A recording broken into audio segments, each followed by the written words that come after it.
Are you tired of feeling guilty every time you have to tell your child no? Do you struggle with setting boundaries while still respecting your child's autonomy? Well, this is the right video for you, as I'll be taking a dive into Montessori parenting and uncovering the secrets to say no in a way that empowers both you and your child. As a parent practicing Montessori, we know the importance of giving children autonomy and respecting their choices. But as parents, we also need to set boundaries and teach our kids how to set their own boundaries for themselves. So how do we balance that in a Montessori way? First, it's important to understand the reason why your child is asking for something that you need to say no to. Is it because they're curious and want to explore? Is it because they're feeling frustrated and need a way to cope with their emotions? Understanding the underlying reason for the request can help to respond in a way that is supportive and understanding. When a situation occurs that we need to say no to our children, it's easy to just simply say no and move on. But if we take time to understand the reason behind the request, it'll give us a better idea on how we can respond in a way that's more effective.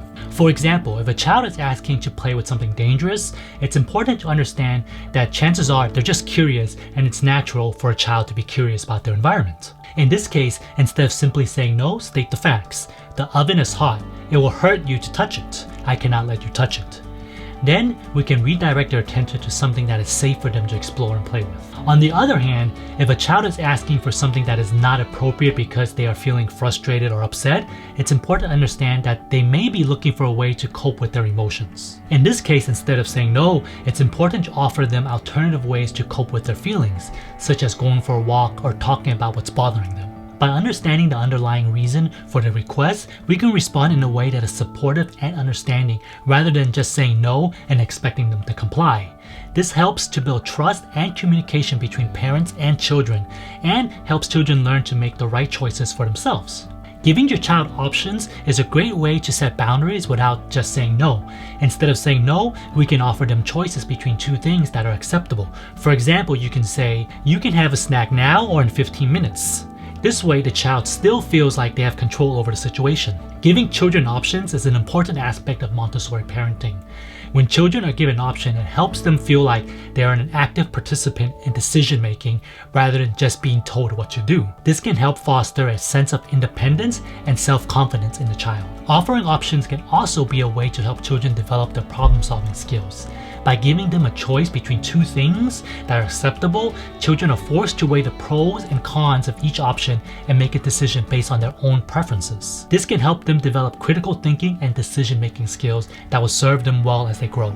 And probably one of the more important things about giving options to our children is that it helps avoid power struggle conflicts between parents and children.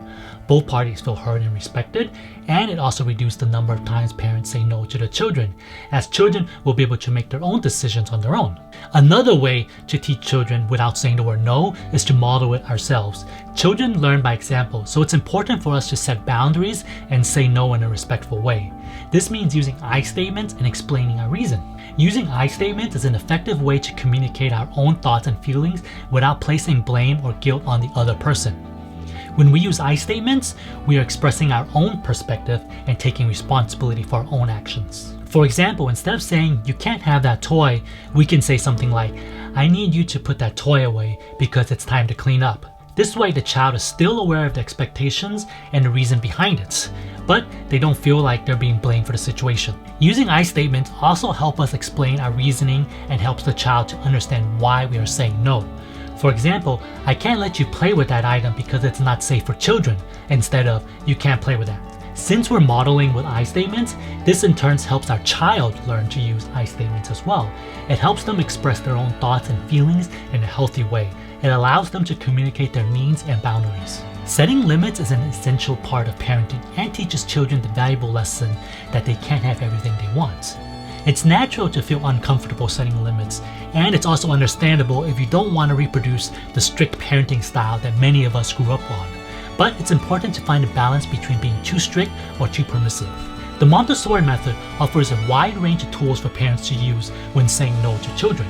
By understanding the underlying reason for the request, redirecting their attention to something appropriate and acceptable, giving options, and using I statements, we can guide and support them in making their own choices. Let me know down below in the comment section what you think about these tips and if you think they're helpful. Thanks for watching, and don't forget to subscribe for more parenting tips and review. I'll see you in the next one.